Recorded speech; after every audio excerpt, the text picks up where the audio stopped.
نحمده ونصلي على رسوله الكريم اما بعد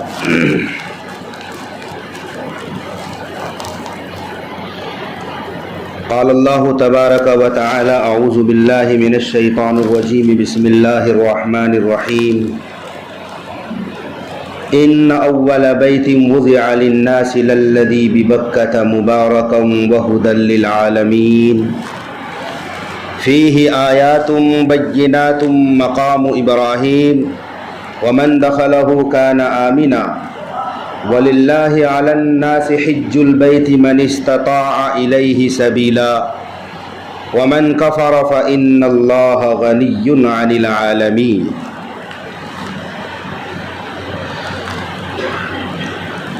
صدق الله العظيم.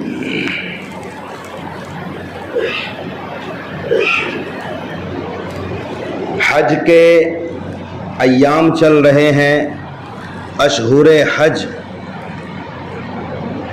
جو حج کے مہینے ہیں شوال، ذیقعدہ اور ذی الحجہ کے شروع کے 10 دن، انہیں اشہر حج یا حج کے ایام کہے جاتے ہیں. ساری دنیا سے لوگ حرمین شریفین کی حاضری کے لیے حرمین کے مقدس سفر پر گامزن ہیں. یہ در حقیقت اللہ تبارک و تعالی نے جو اپنا گھر اس روئے زمین پر بنوایا ہے، یہ اس پاک اور مقدس گھر کی برکت ہے. اور یہ گھر جس شہر مقدس میں واقع ہے، اس شہر کی اللہ تبارک و تعالی نے قسم کھائی ہے قرآن پاک میں.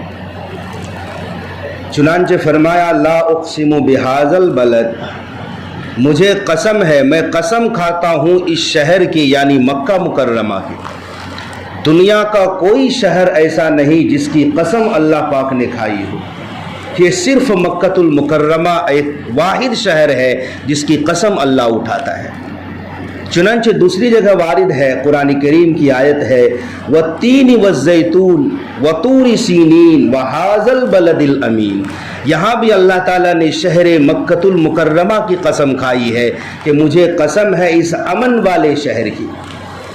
میں نے جس آیت کریمہ کی تلاوت کی ہے ان اول بیت وضع للناس، بے شک پہلا گھر، سب سے پہلا گھر جو لوگوں کی عبادت کے لیے بنایا گیا وہ وہی ہے جو مکہ مکرمہ میں ہے. کائنات میں کچھ نہ تھا.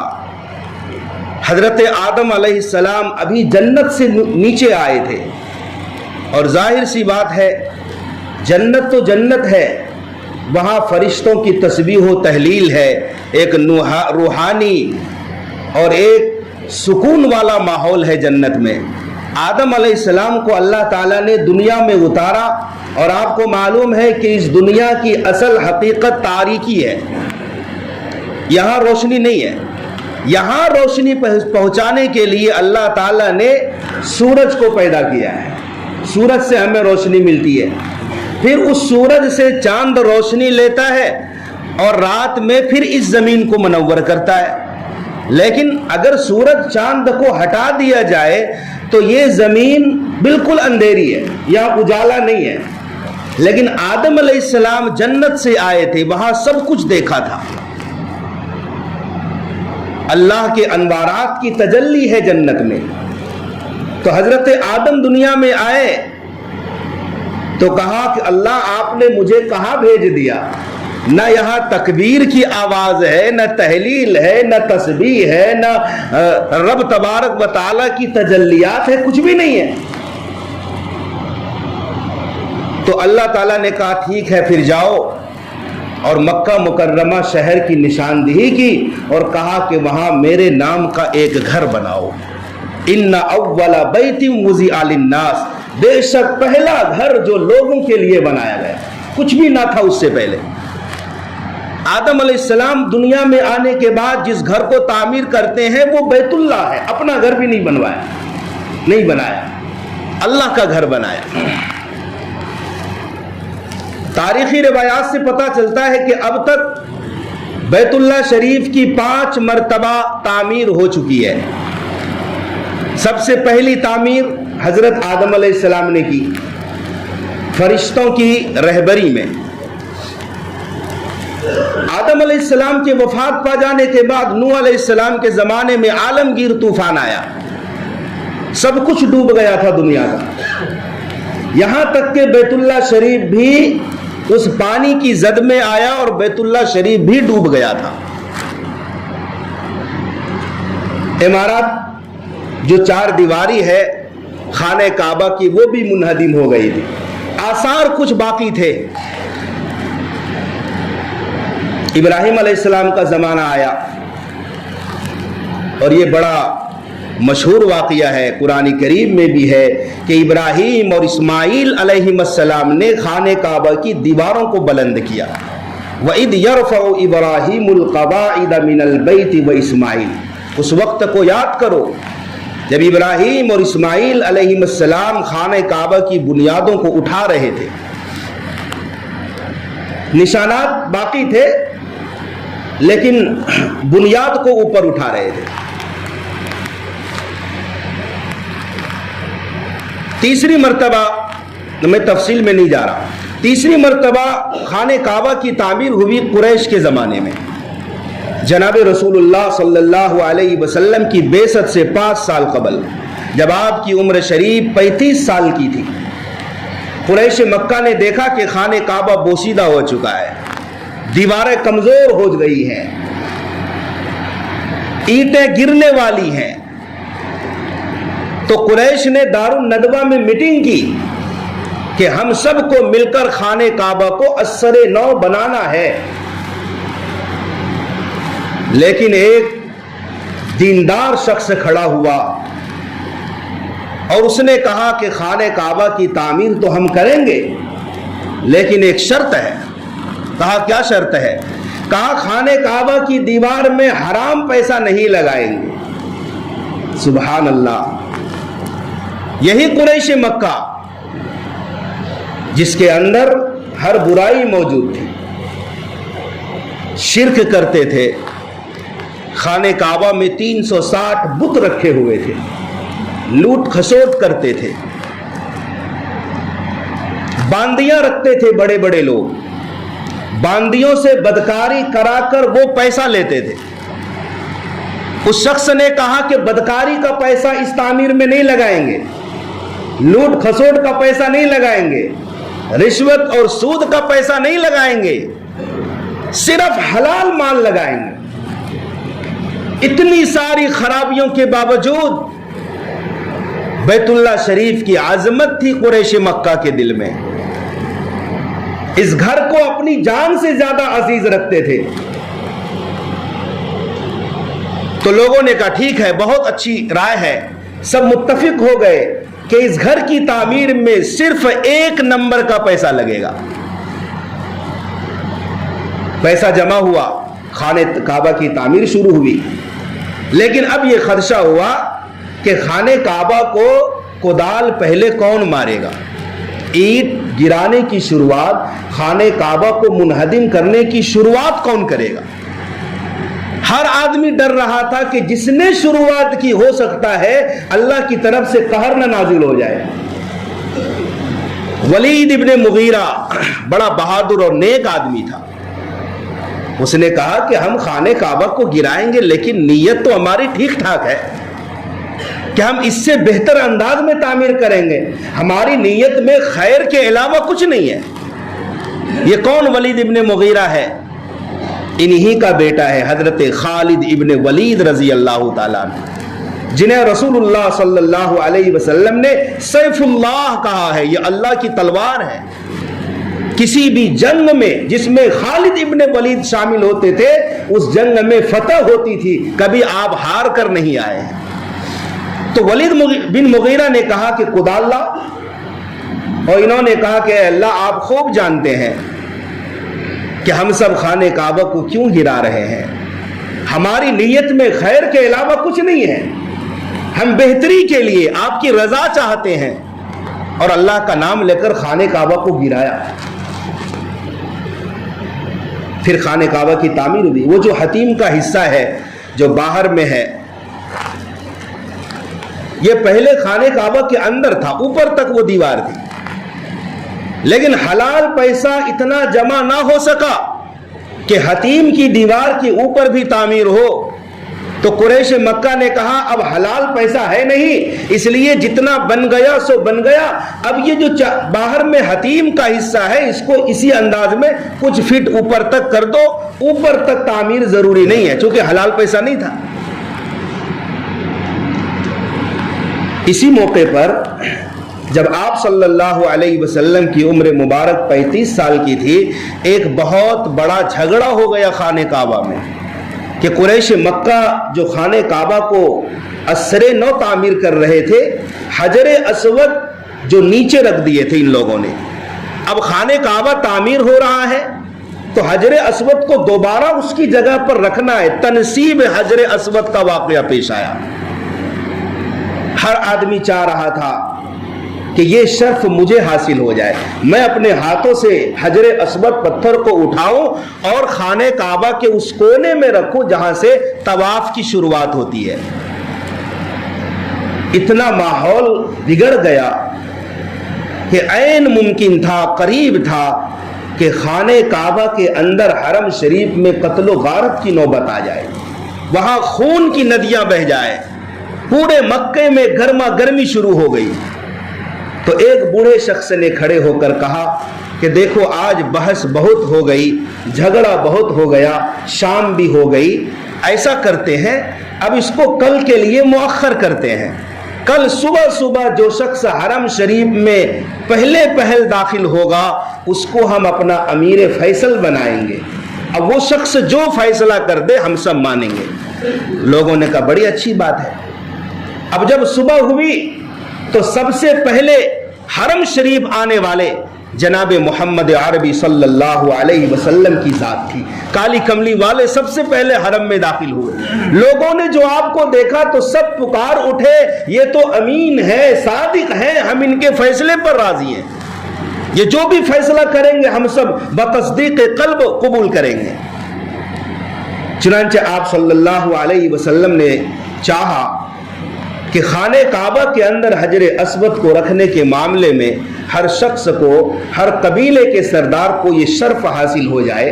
آپ نے چادر منگوائی اور چادر کے بیچ میں حجر اسود کو رکھا اور کہا کہ ہر قبیلے کے سردار آگے آئیں اور چادر کا کونا، ہر کونے کو پکڑ کر اوپر اٹھائیں. چنانچہ چادر کے ساتھ حجر اسود بھی اوپر اٹھنا شروع ہوا اور جہاں پر حجر اسود کو لگانا تھا، فٹ کرنا تھا، پیارے آقا صلی اللہ علیہ وسلم نے اپنے ہاتھوں سے اٹھا کر کونے میں لگا دیا.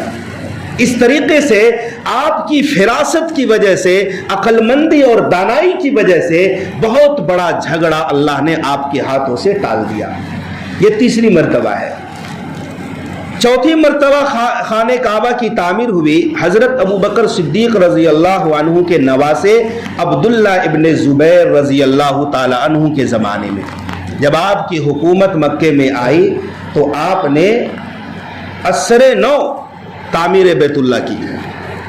اور پانچویں مرتبہ حجاج ابن یوسف کے دور میں خانہ کعبہ کی تعمیر ہوئی اور آج بھی خانہ کعبہ اسی شکل پر موجود ہے. یہ جو تعمیراتی کام وقفے سے خانہ کعبہ کے اندر ہوتے رہتا ہے، یہ اثر نو تعمیر نہیں ہوتی، مرمت کا کام ہوتا ہے. اثر نو تعمیر 5 مرتبہ ہوئی ہے. خانہ کعبہ میں عموماً مکہ مکرمہ پہاڑی علاقہ ہے، خانہ کعبہ نشیبی زمین میں ہے، نیچے ہے. تو زبردست تیز بارش جب ہوتی تھی تو خانہ کعبہ کے اندر سیلاب کی کیفیت پیدا ہوتی تھی. چنانچہ آخری مرتبہ حرم شریف میں جو پانی آیا تھا 1941 میں، ایسی تیز بارش اور طوفانی سیلاب آیا کہ جہاں پر لوگ طواف کرتے ہیں حرم شریف مطاف کے اندر 6 فٹ تک پانی بلند تھا. پھر وہاں کی سعودی حکومت نے اس طریقے سے خانہ کعبہ اور مسجد حرام کی تعمیر کرائی ہے کہ اب پانی مطاف کے اندر داخل نہیں ہوتا ہے. ان اول بیت وضع للناس، پہلا گھر جو لوگوں کے لیے بنایا گیا کہاں ہے؟ وہی ہے جو مکہ مکرمہ میں ہے۔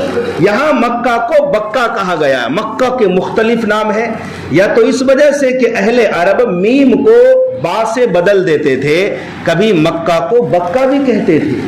اس طریقے سے مکہ مکرمہ کے بے شمار نام ہیں۔ مکہ کا ایک معنی ناف کے بھی آتا ہے، ناف ڈھوڑی جو انسان کے بدن میں ہے۔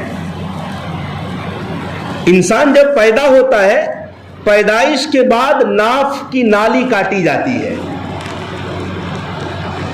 یہ اسی سے انسان کو خوراک ملتی ہے ماں کے رحم میں۔ مکہ مکرمہ کو ام القریٰ اسی لیے کہا جاتا ہے، ام القریٰ تمام بستیوں کی ماں۔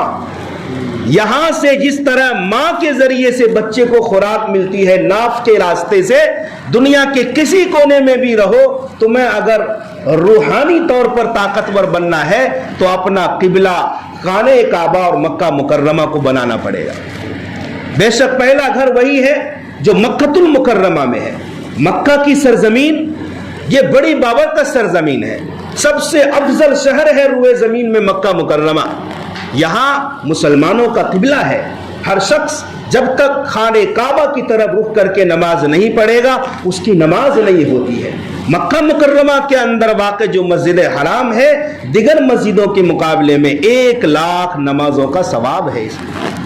یعنی ایک شخص دوسری جگہ پر ایک نماز پڑھے تو ایک نماز کا ثواب ملے گا، وہی نماز خانہ کعبہ کے اندر کوئی پڑھے، مسجد حرام کے اندر پڑھے تو 1,00,000 نمازوں کا ثواب ملتا ہے۔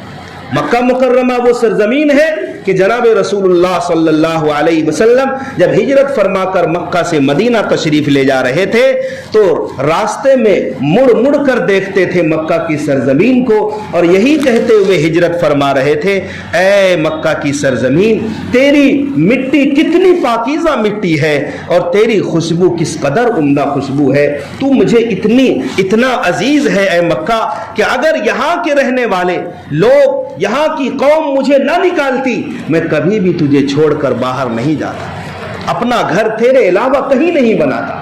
اتنا مقدس یہ پاک شہر ہے مکہ مکرمہ جس کی قسم اللہ نے اٹھائی ہے۔ اسی شہر کے بارے میں اللہ کے نبی نے گارنٹی دی ہے کہ جب دنیا میں دجال کا خروج ہوگا، ساری دنیا میں دہشت پھیلائے گا، فتنہ و فساد کرے گا، لیکن مکہ اور مدینہ کی پاک سرزمین پر دجال کا داخلہ نہیں ہو سکے گا۔ یہاں کے لوگ امن والے لوگ ہیں، یہاں کی سرزمین پر دجال کا تسلط ہی نہیں ہوگا، فرشتوں کے ذریعے سے اللہ حفاظت فرمائے گا۔ یہی وہ سرزمین ہے جہاں سے اللہ تعالیٰ نے آپ کو جب معراج میں آسمانوں کی سیر کرائی تو اس کی شروعات مکہ مکرمہ کی سرزمین سے ہوئی، اور کہیں سے بھی کرا سکتے تھے لیکن مکہ مکرمہ سے۔ اسی شہر میں آپ پیدا ہوئے، صحابہ کرام کی بہت بڑی تعداد مکہ میں پیدا ہوئی، اسی سرزمین پر آپ کے 53 سال گزرے ہیں۔ آپ کیا بچپنا گزرا، آپ کی جوانی گزری، اور 40 سال کے بعد نبوت کے 13 سالہ دور مکی کا دور ہے جو مکہ مکرمہ میں آپ کو گزرا ہے۔ اسی سرزمین پر صحابہ کرام ستائے گئے ہیں، اسی سرزمین پر بلال حبشی رضی اللہ تعالیٰ عنہ کو نوجوانوں نے گھسیٹا ہے، اور اسی سرزمین پر تپتی ریت پر حضرت بلال کے سینے پر پتھر کی چٹان رکھی گئی ہے، اسی سرزمین پر حضرت سمیہ کی شہادت ہوئی ہے، اور اسی سرزمین پر بے شمار صحابہ کرام نے تکلیفیں برداشت کی اور بالآخر ہجرت کرنے پر مجبور ہوئے۔ اسی سرزمین میں مقبرہ جنت المعلا کے اندر آپ صلی اللہ علیہ وسلم کی پہلی بیوی حضرت خدیجۃ الکبریٰ رضی اللہ تعالی عنہا کی قبر مبارک ہے۔ بہرحال مکہ المکرمہ بڑا عظیم شہر ہے۔ وضع للناس للذی ببکہ مبارکا وہدی للعالمین، اللہ نے فرمایا پہلا گھر جو لوگوں کی عبادت کے لیے بنایا وہ مکہ میں ہے۔ اب اس گھر کی خوبی یہ ہے وہ گھر بابرکت بھی ہے اور لوگوں کے لیے ہدایت کا ذریعہ بھی ہے۔ بابرکت کس معنی کے اعتبار سے؟ روحانی اعتبار سے بھی بابرکت ہے۔ جب انسان مکہ بولتا ہے نا تو مکے کے اطراف کا علاقہ بھی مکے میں شامل ہے، جیسے مزدلفہ، منی، عرفات، یہ سارے جو علاقے ہیں یہ بھی مکہ مکرمہ میں علل اطلاق ہوتا ہے اس کا شمار. چنانچہ عرفات بھی، مزدلفہ بھی، یہ سب بابرکت جگہ ہے. روحانی طور پر دیکھو کتنی برکت ہے کہ جب انسان حج یا عمرے کے ارادے سے جاتا ہے اور ایک حاجی جب عرفات کے میدان میں پہنچ جاتا ہے اور اس کا حج قبول ہو جاتا ہے، پیارے آقا علیہ الصلاۃ والسلام نے فرمایا ایسا معصوم پاک و صاف ہو جاتا ہے جیسا کہ آج ہی اس کی ماں نے اس کو جنا ہے. جب بچہ پیدا ہوتا ہے کتنا معصوم ہوتا ہے، کوئی لغزش، کوئی گناہ اس پر نہیں، کوئی داروگیر نہیں. ایسے ہی اس حاجی کا مرتبہ ہے. تو یہ روحانی برکت ہے. ایک نماز کا ثواب لاکھ کے برابر ہے. یہ روحانی برکت ہے. اور ظاہری برکت کیا ہے؟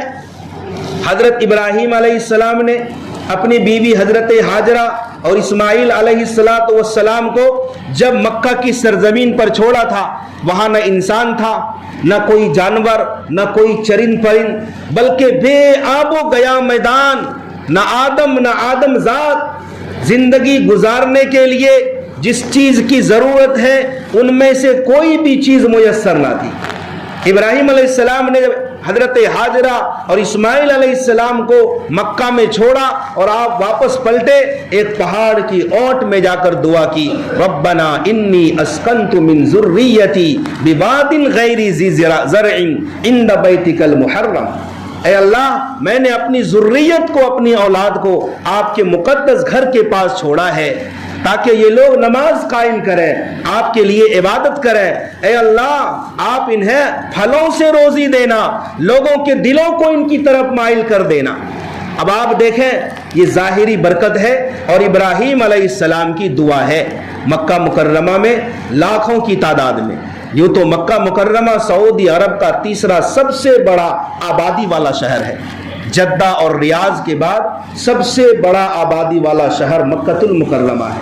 لیکن حج کے موسم میں وہاں کی جو اصل آبادی ہے اس سے کئی گنا زیادہ حجاج کرام کی بھیڑ ہوتی ہے اور اتنا بڑا مجمع ہوتا ہے. لیکن یہاں کے حالات نہیں ڈگمگاتے، تناسب کو نہیں کھوتے. لوگ آبادی سے زیادہ مجمع آ جاتا ہے لیکن مہمان نوازی میں کمی نہیں ہوتی. پھلوں کی بہت برکت ہے مکہ مکرمہ میں. ہر پھل تازہ، ہر ملک کا پھل آپ کو وہاں ملے گا. یہ ابراہیم خلیل اللہ علیہ السلام کی دعا ہے، اے اللہ انہیں پھلوں سے روزی دینا. حالانکہ مکہ مکرمہ میں پھلوں کی پیداوار نہیں ہے، ساری دنیا سے پھل وہاں بھیجے جاتے ہیں اور پہنچائے جاتے ہیں. لوگوں کے دلوں کو ان کی طرف مائل کر دے. لوگوں کا دل اتنا مائل ہے کہ ہر شخص مکہ کے لیے تڑپتا ہے، ہر شخص حج کرنے کے لیے تڑپ رہا ہے، خانہ کعبہ کو دیکھنے کے لیے. ایک تو موبائل میں ویڈیو میں دیکھتے ہیں، لیکن اصل دیکھنا تو تب ہے جب مکہ کو اپنے سر کی آنکھوں سے دیکھا جائے. اس وقت انسان کی کیفیت ہی الگ ہوتی ہے. انسان اوسان خطا کر جاتے ہیں، سب کچھ بھول جاتا ہے آدمی خانہ کعبہ کو دیکھنے کے بعد. تو یہ ظاہری برکت ہے. پھر یہ کہ اللہ تبارک و تعالی نے مکہ مکرمہ جیسے سنگلاخ علاقے میں ایک ایسا چشمہ جاری کیا ہے، ایک ایسا کنواں ہے جو 5000 سال سے لوگوں کو سیراب کر رہا ہے. وہ ہے مائے زمزم، آب زمزم، زمزم کا پانی. دنیا میں کوئی ایسا کنواں نہیں ہے جو 5000 سال سے جاری وساری ہو اور لوگ فیضیاب ہو رہے ہوں.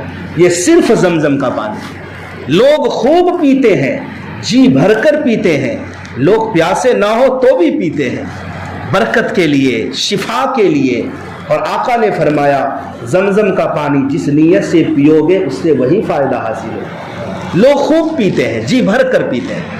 پھر مختلف شہروں میں پہنچائے جاتے ہیں. زمزم کا پانی مسجد نبوی میں پہنچایا جاتا ہے اور مکہ مکرمہ کے مضافات میں زمزم کا پانی ہے. اور لوگ کوشش کرتے ہیں اور چیزیں نہ صحیح زمزم کا پانی زیادہ سے زیادہ لے کر اپنے وطن تک پہنچا جائے. جنہوں نے حج عمرہ نہیں کیے ان تک بھی پانی پہنچ رہا ہے. لوگ شوق سے، محبت سے، ادب کے ساتھ زمزم کا پانی پیتے ہیں. یہ کیا ہے؟ اللہ تبارک و تعالی کی طرف سے ایک سبیل ہے جو صرف مکہ مکرمہ میں.